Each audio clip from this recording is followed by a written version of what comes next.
Bonjour à tous. Je vais essayer de me livrer. C'est assez compliqué pour moi de parler de mes émotions et surtout des émotions qui me saturent l'esprit. Je pense que là, je suis avec une partie de moi qui aime pas trop se dévoiler. Donc, je vais essayer de peser mes mots, de choisir aussi les mots les plus adéquats. Euh, Alors, c'est une vidéo qui pourra heurter peut-être votre sensibilité parce que vous aurez certainement les mêmes problématiques actuelles. Hem, j'ai beaucoup, déjà du mal à en parler parce que c'est quelque chose que je ne maîtrise pas et qui est assez compliqué à mettre en ordre dans mon mental qui est déjà surchargé par, beaucoup d'affects. Hem, où je peux commencer? Enfin, par où je peux commencer, pardon? Déjà, ça va être, l'impression d'être un imposteur de sa propre vie. Je m'explique. J'ai l'impression que j'ai été créé après ma naissance et que c'est comme si j'étais le spectre de quelqu'un que je devais protéger à tout prix. C'est comme, si j'étais juste une illusion et ça fait tellement mal parce que je sais qu'au fond de moi, il y a, il y a un enfant, sans doute traumatisé, sans doute blessé, qui a jamais eu le temps de s'intégrer à d'autres parties plus adultes, si je puis me permettre, là, l'expression, plus consciente en tout cas d'elle-même et que moi je suis le médiateur entre les parties conscientes, c'est-à-dire, les parties qui sont là tous les jours, qui gèrent la vie quotidienne, le monde dehors, même si ça reste compliqué pour moi, c'est bizarre parce que j'allais dire pour nous et encore une fois, je peut-être que c'est une impression qui est purement personnelle, hein, mais j'ai pas l'impression d'être tout seul dans ma tête. J'ai vraiment l'impression d'être plusieurs, sans, avoir de dérive, par rapport, notamment aux troubles dissociatifs de l'identité où là, c'est vraiment, que la personne est complètement dissociée d'elle-même et qu'il y a plusieurs identités qui doivent gérer plusieurs aspects émotionnels ou traumatiques. Ça, c'est autre chose. Moi, je suis une personne, je me considère comme une identité, mais dans l'identité, il y a plusieurs morceaux qui ne veulent pas en fait se connecter parce que c'est trop douloureux, parce qu'il y a tellement d'impressions contradictoires. En fait, tout est contradictoire dans ma manière de penser, d'agir. Déjà, déjà le rapport au corps, bah, c'est compliqué. Je je fais un déni en fait sur ça. Je me considère pas comme moi dans ma globalité, plutôt comme un esprit en fait qui est tellement détaché de son corps que en fait, je peux même vous le dire haut et fort qu'aujourd'hui en tout cas, je m'en fous royalement de mon corps, hein, mais vraiment. Je m'en fous, mais au même temps, c'est contradictoire parce que j'ai tellement de compassion pour ce corps-là, qui a tellement eu de souffrance, mais je me sens détaché et c'est là la problématique, c'est que mon état intérieur est comme, entre 2 états limites, voilà. Entre 2 états qui voilà, qui veulent, que l'un des 2, en tout cas, gagne la partie. Hem, voilà, j'ai aussi l'in je remets tout le temps, tout en question, tout, mais vraiment tout. Hem, après je sais pas si j'ai de la chance de le dire, hein, mais je pense pas.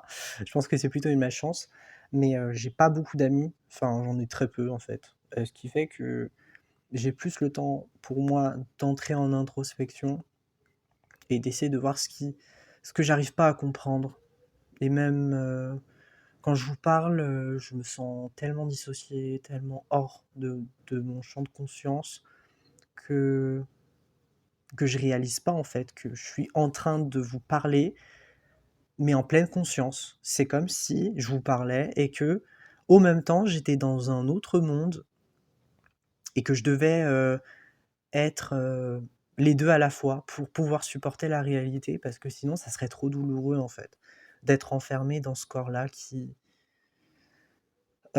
pardonnez-moi, mais dans ma façon d'appréhender les choses est vécu comme un calvaire, une souffrance, un champ d'impossibilité et je me suis longtemps demandé: «Mais qu'est-ce que je fous là, en fait?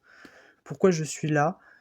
Pourquoi je me sens détaché de ma famille, comme si en fait ma famille c'était des personnages de théâtre, comme si moi-même j'étais un personnage de théâtre qui devait jouer un rôle pour pouvoir, s'adapter et évoluer dans une société qui ne me correspondait pas et dont je n'avais aucun intérêt et je ne voyais mais en fait aucun sens. Il n'y avait aucun sens dans tout cela et c'était ça, qui était problématique, c'est que en tout cas dans mon regard à moi, tout le monde avait, envie de s'intégrer dans la société. Tout le monde, arrivait à fonctionner plus ou moins. Mais moi, je me demandais: «Mais comment ces gens-là font pour être?» Enfin, juste être, voilà, sans avoir d'hypervigilance, sans trop suranalyser, avoir des réflexions, sans instabilité émotionnelle, ce genre de choses qui va avec évidemment. Je sais pas, en fait. Pour moi, c'est comme si j'avais en face de moi des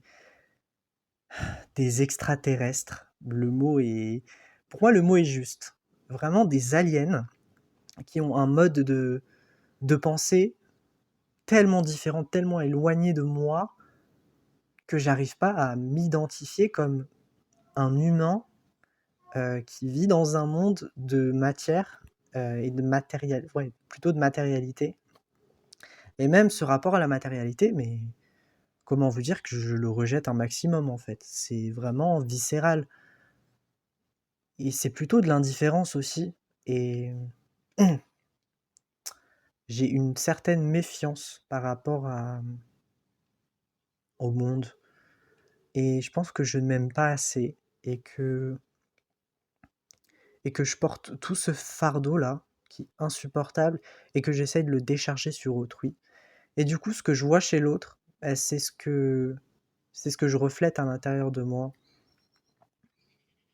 Et ça me tend parce que il y a vraiment un côté égotique qui me dit: «Mais non, en fait, toi, tu es parfait, c'est pas grave si, il y a personne dans ta vie et cetera. Tu peux fonctionner seul, c'est pas grave. Dans tous les cas, tu es juste une âme qui s'incarne dans un corps qui va ensuite mourir, donc ce n'est pas grave».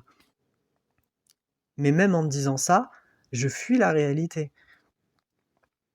et j'ai longtemps pensé aussi que quitter ce monde pourrait être une solution. Sauf qu'encore une fois, j'éprouve aussi de la compassion pour ma famille et c'est ça aussi qui est assez compliqué, hein.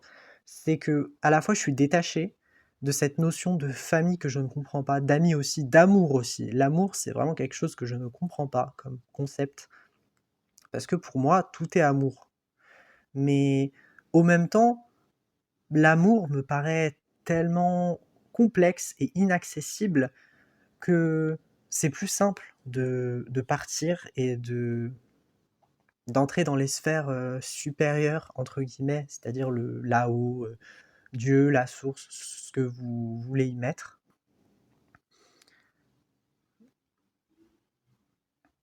J'ai parfois une voix intérieure qui résonne en moi et qui me murmure de rester, d'essayer au maximum de supporter cet état intérieur qui commence sérieusement de plus en plus à me, à me fragiliser. Je sais intuitivement aussi que, alors moi je crois aux vies antérieures et j'ai du mal un peu à en parler, mais en même temps, c'est comme si je racontais un récit parce que je me sens tellement dissocié de moi-même que en fait, je peux vous le raconter. Donc c'était une journée où tout m'était insupportable, pour notamment une raison que je vais pas expliciter, parce que c'est un peu trop personnel. Mais le fait déjà que je sois gay, que j'aime les hommes, pour moi ça a été vraiment, compliqué à déjà même à en parler à mes parents à l'heure actuelle, j'en parle même pas. C'est ils le savent, hein, et je sais qu'ils le savent, mais il y a vraiment ce non-dit. C'est comme si, en fait, pour moi, c'était interdit d'en parler parce que c'est pas que j'ai honte d'être gay, c'est-à-dire d'être moi-même, mais plutôt, j'ai pas envie qu'on porte un jugement par rapport à mes parents dans ma manière de m'éduquer. C'est-à-dire que des personnes extérieures, vont avoir le droit de leur dire: «Mais, en fait, c'est à cause de vous qu'il est gay, nani nanana». Enfin, vraiment des croyances, limitantes totalement absurdes. Parce que la majorité de ces personnes-là, soi-disant, sont dans la religion une religion d'amour. Mon œil, alors, excusez-moi pour, mon ton un peu de c'est pas du mépris, mais j'ai vraiment une blessure d'injustice qui est extrêmement profonde et qui m'insupporte au plus haut point et c'est ce genre de réflexion-là, alors qu'ils ne le vivent même pas, qu'ils n'ont même pas eu une once de ce que j'ai traversé, parce que ce n'est pas que ça. L'homosexualité, c'est pas, quelque chose qui va faire que je vais vouloir attenter à ma vie. Ça va être autre chose aussi, c'est le syndrome de l'imposteur. C'est le fait d'être à côté de soi, de se sentir mais vraiment comme un fantôme et que et qu'il y a un être au fond de moi qui a envie de s'exprimer, de s'expanser dans le monde, mais qui ne peut pas, à cause de moi, en fait. C'est comme si je me dédoublais et moi je me sens responsable de la partie qui a envie d'être là et ça me donne une raison en plus pour mettre fin à mes jours et donc ce jour-là, ben, j'ai décidé de d'organiser mon suicide, avec, notamment des prises de médicaments, mais beaucoup. Je me suis même renseigné sur internet pour voir les médicaments et je les ai cachés dans ma trousse et je me suis dit: «Bon, c'est la dernière journée que tu vas passer sur terre, donc autant, hem, te sentir en paix, en fait» et d'un coup, j'ai eu l'impression aussi que mes fardeaux se sont apaisés. Ils sont pas partis parce que j'avais aussi cette peur, mais pas de la mort, hein, attention. Mon rapport à la mort est très simple. Moi, je considère que la mort, c'est une vie et que la vie est la mort. Donc par conséquent, ça ne me fait ni chaud ni froid. Ce que j'ai eu le plus de mal à faire, c'est d'accepter de plus jamais revoir ce corps et de l'avoir maltraité et de l'avoir bousillé à cause de ce que j'allais faire. C'est-à-dire que je me rappelle et c'est à ce moment-là, en fait, que j'ai pété un plomb et que j'ai avalé les médicaments, c'est vraiment en me regardant dans le miroir en pleurant et en ayant comme un excès de folie. C'est comme si, à ce moment-là, en fait, mon âme avait quitté mon corps et qu'il y avait une partie de moi qui était tellement ancrée dans la matière, mais dans un corps de souffrance tel que il a eu ouais, j'ai eu l'impression d'être un monstre à ce moment-là et j'en parle, hein, mais ça me paraît tellement irréel comme situation. C'est comme si c'était un mauvais rêve, en fait, mais vraiment. Ce jour-là, je m'en rappelle, je pourrais même, vous raconter toute la journée, hein. Alors que d'habitude, par rapport à la mémoire, mais j'ai vraiment beaucoup de trous de j'ai des trous, voilà, des trous de mémoire. Ça, c'est mon fonctionnement un peu désorganisé et heureusement, que par la suite, j'ai vomi toute la soirée à cause des médicaments, bien entendu, mais la journée d'après, j'ai une sensation un peu de vide, de remise en question sur tout.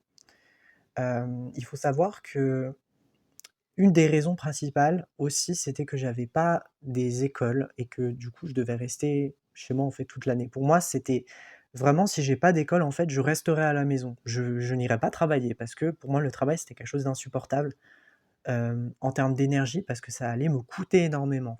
Mmh. Comme j'ai pas eu mes écoles, en fait, beh, je me suis dit: «Bon», en fait, vraiment les écoles, c'était les seules choses qui me retenaient ici. C'était vraiment d'apprendre le dessin, donc j'ai vraiment postulé, sur beaucoup ouais, sur beaucoup d'écoles, des beaux-arts. Après j'ai eu, mon ego qui m'a soufflé en murmurant que, bon, ben, il y a que 3 beaux-arts à Paris. Donc si tu es pas accepté, ben, tant pis pour toi, en fait, voilà et que dans d'autres villes, tu pourras jamais y aller parce que tout simplement, tu es pas capable. Tu es pas capable déjà de gérer les finances, d'avoir une vie sociale, d'être organisé. Parce que dans ma vie, mais je suis complètement désorganisé, il y a rien de logique dans ma façon déjà de voir le monde. Je suis quelqu'un de très instinctif, très dans l'intuition et pas du tout dans un esprit d'analyse, en termes de logique et c'est ça qui m'a beaucoup défavorisé. C'est mon manque d'expérience tout simplement, mon manque de discernement et le fait que je me suis un peu trop laissé, submerger par mes émotions négatives, par mes crises d'angoisse et c'était vraiment ça le problème. Ça a été le déclencheur aussi qui a fait que par la suite, je suis parti chez un psychologue, qui m'a diagnostiqué, un TSA, donc trouble du spectre autistique, avec un TDAH. Alors pour le TDAH, ça m'avait un peu surpris, mais pour le TSA, bizarrement, c'est comme si, je le savais depuis toujours, parce que j'étais toujours dans ma bulle, donc dans tous les cas, c'était pas quelque chose, qui m'a choqué, en fait, c'est comme s'il m'avait dit: «OK, bon, tu es une personne un peu, qui a un qui a un fonctionnement différent», tout simplement. Pour moi, c'était exactement la même chose, donc je l'ai pas pris mal. J'ai pas fait de déni sur ça, je l'ai accepté pleinement. Le TDAH, en revanche, ça m'a plus handicapé parce que, donc c'est le trouble, du déficit de l'attention avec ou sans hyperactivité et à partir du moment où il a posé ce nom-là, ça me mettait hors de moi, mal à l'aise parce que je ne veux pas être quelqu'un qui a un profil désorganisé avec des manques d'inattention parce que dans mon esprit à moi, c'est quelqu'un en fait qui est complètement, perché dans la lune, qui a des problèmes de concentration, donc forcément en fait qui va être remarqué des autres et ça, les introvertis ont horreur. Et c'est vraiment la pire chose pour moi, c'est d'être remarqué, d'être catalogué aussi comme une personne qui est souvent distraite, souvent dans sa bulle et et j'ai aussi beaucoup de trous de mémoire après sur les autres périodes. Donc tout ce que je raconte, ça s'est passé, il y a 11 mois, donc c'est assez récent pour moi et je pense que comment dire? Mon corps n'a pas su ingérer tout ce qui s'est passé, parce qu'il s'est passé tellement de choses avant. Il y avait aussi la prépa. La prépa, je pense que ça a été une année qui a fait que je me suis trop suradapté et je me suis trop perdu comment dire? Dans mon faux self. C'était vraiment puissance 1000, hein. Je me rappelle, j'étais tout le temps sur la défensive, j'étais toujours pressé de terminer un projet parce qu'il y avait mon anxiété, mais qui était au summum. Je refusais de faire certaines choses parce que ça me demandait en fait un effort considérable de sortir de ma zone de confort, comme, pour, les formats, tout ce qui était, ordinateur numérique. J'ai énormément de mal à ça parce que pour moi c'est comme si en fait on me disait du charabia, je ne comprenais pas. Ce n'était pas un langage que je comprenais, l'informatique. Donc ça je l'ai jamais pu en fait, apprendre en apprendre plus sur des logiciels tels que InDesign, Photoshop, ce qui était aussi essentiel, hein, pour, intégrer les beaux-arts parce que tout simplement, il faut s'adapter. Voilà, il faut s'adapter, par rapport au format numérique. Parce que tout simplement, on est dans une nouvelle génération où, la technologie a pris un essor considérable et est devenue même un outil indispensable dans la vie de tous les jours, forcément. Parce que ça peut faciliter aussi certaines tâches. Mais moi, je le voyais vraiment comme une corvée, comme, un supplice, en fait. C'était vraiment une punition. Et le pire aussi, c'est que généralement pour les personnes introverties, si vous avez un prof en fait qui, la majorité du temps, paraît froid et comment dire? Vous donne une sensation de mais lui, ça se voit, il a pas envie d'apprendre en fait et c'était vraiment le cas. Et à ce moment-là, en fait, j'étais totalement fermé parce que de un, le prof, n'était pas du tout dans l'empathie, hem était vraiment le côté égotique en fait que je détestais, mais absolument. D'autant plus qu'il y avait une autre élève qui avait à peu près le même profil psychologique que moi, qui a pleuré et à ce moment-là, je me suis dit: «OK, lui, ça va pas être mon ami». Mais vraiment pas et je l'ai détesté durant toute l'année, en fait. C'est même pas je l'ai détesté, c'est que j'ai mis en place un mécanisme d'évitement. Donc je lui ai pratiquement jamais parlé de l'année. Je Si j'avais des questions, c'était surtout pas lui que j'allais, lui poser, voilà et c'est tout. cette année de prépa, c'était un cauchemar, en fait. Un cauchemar que je voyais comme un paradis, hein, mais un paradis dans un faux paradis. C'était comme une fausse lumière, en fait, si on peut faire le parallèle, même si c'est pas très pertinent de le dire.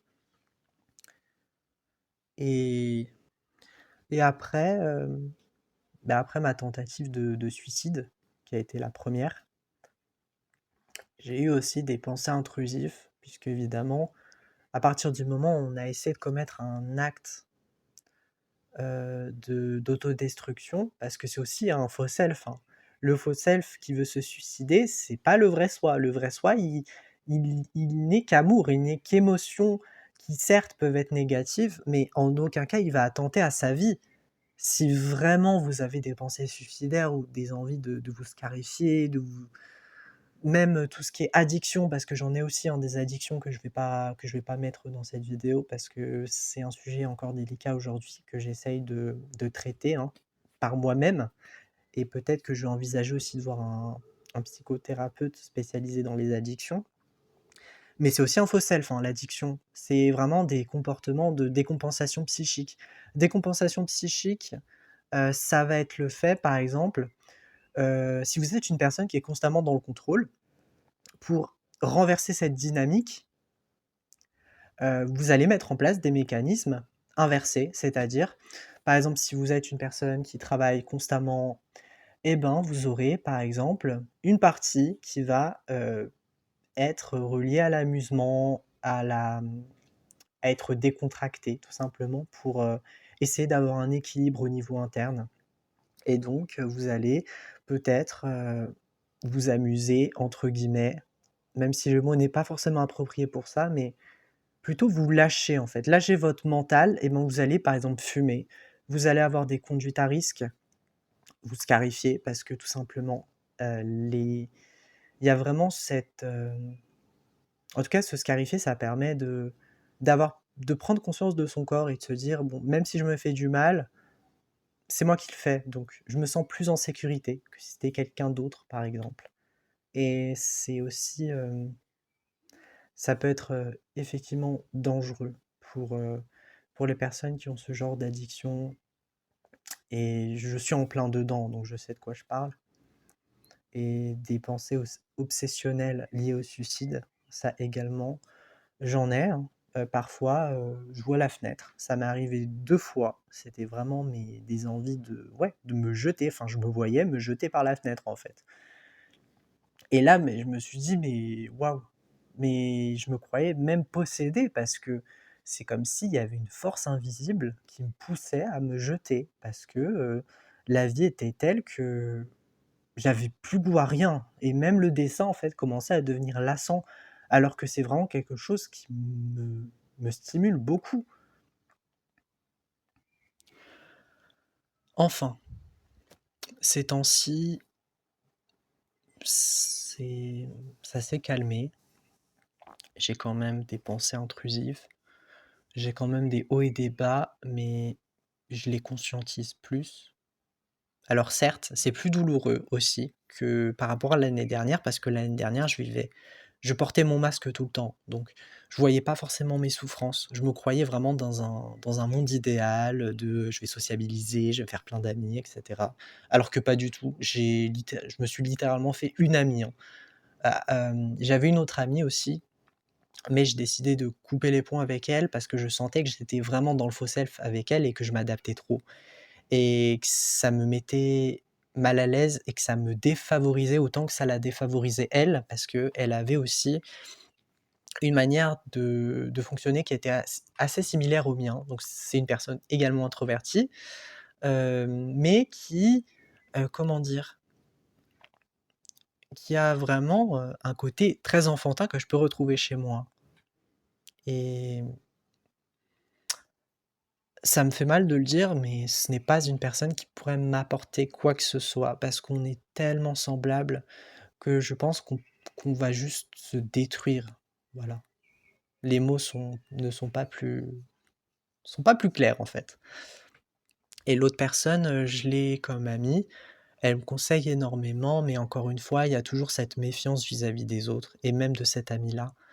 Heu, dont je la considère énormément parce que c'est vraiment une amie, pour la première fois, qui partage mes centres d'intérêt pour, la spiritualité, les cartes. C'est une amie aussi qui aime beaucoup l'art, donc vraiment des points communs. Elle aime pas du tout le small talk, c'est également mon cas, donc je suis content d'avoir cette amie-là, mais je me fais à l'idée aussi qu'un jour je pourrais la perdre, donc il faudrait pas trop que je m'attache, voilà, et c'est ça le problème, c'est que dans tous les cas, c'est la vie, hein, j'ai envie de vous dire, perdre une personne, ça fait partie de la vie et c'est OK. Même si c'est dur, même si ça peut vous détruire, en fait, sur le moment donné, surtout les personnes qui gardent tout pour elles, leurs émotions, leur monde intérieur, comme leur jardin secret, j'ai envie de vous dire. J'ai aussi perdu une autre relation auparavant, celle-ci m'a détruite et enfin m'a détruite, ouais, je peux le dire, comme un vraiment des piliers qui s'effondrent, en fait, et voilà, et le problème, c'est que je m'écoutais pas assez et que j'avais déjà l'intuition. Et c'est ça le problème, c'est qu'il faut toujours écouter son intuition. Parce que cette personne ne m'envoyait pas de message, mais vraiment dans une période très très longue, hein. Ça pouvait être 1 mois, 2 mois. Et j'avais fait un rêve prémonitoire, on va dire, où je voyais cette personne qui était distante émotionnellement, qui ne me parlait pas.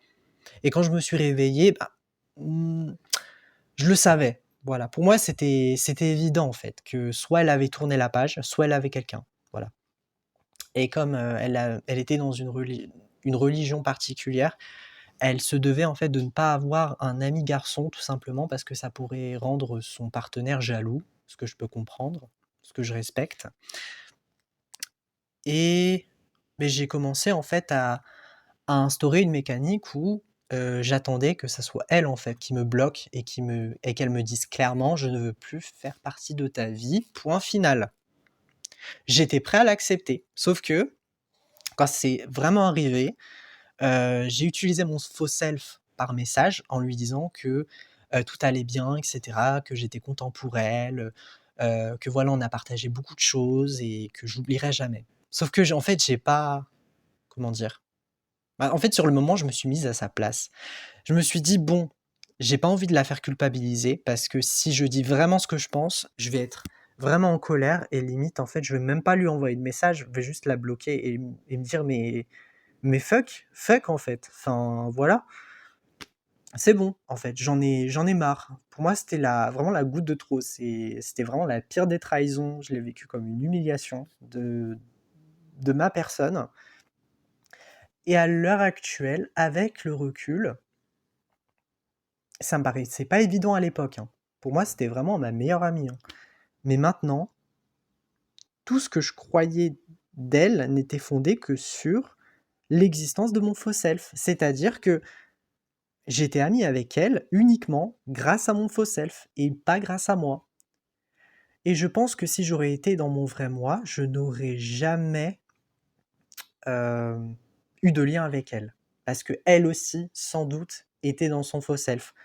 Un faux self, plutôt extraverti, sociable, plutôt, voilà, plutôt joueur. Ce qui était aussi mon cas et je pense que c'est pour ça qu'on se rejoignait sur pas mal de choses.